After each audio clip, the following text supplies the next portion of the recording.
Então vamos lá. Dica número 1, nasci em 1931. Dica número 2, morri em 2022. Dica número 3, fui uma das pessoas mais importantes do século XX.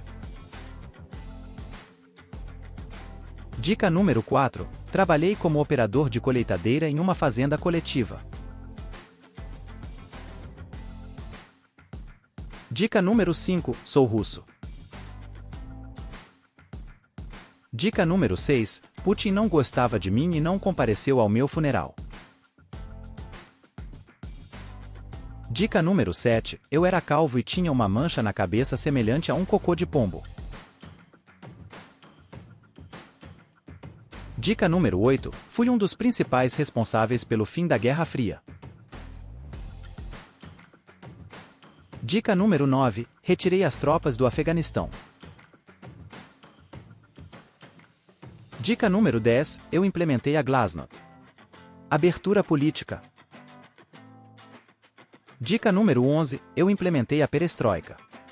Abertura econômica. Dica número 12, fui secretário-geral do Partido Comunista.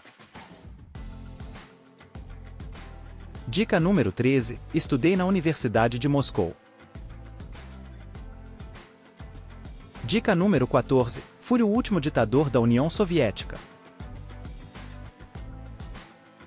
Dica número 15, tentei esconder o acidente nuclear de Chernobyl. Dica número 16, venci o Nobel da Paz de 1990. Dica número 17, fui interpretado por David Dencik no seriado Chernobyl. Dica número 18, tive diversos encontros diplomáticos com Ronald Reagan e Margaret Thatcher.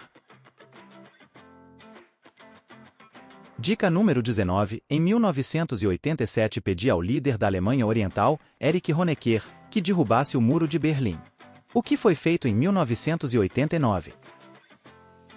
Dica número 20, dei fim à União Soviética em 1991. E aí, acertou? Parabéns para quem palpitou, Mikhail Gorbachev.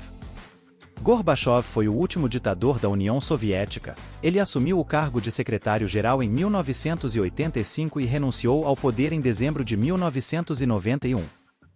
A renúncia de Gorbachev levou ao fim da União Soviética e, consequentemente, da Guerra Fria.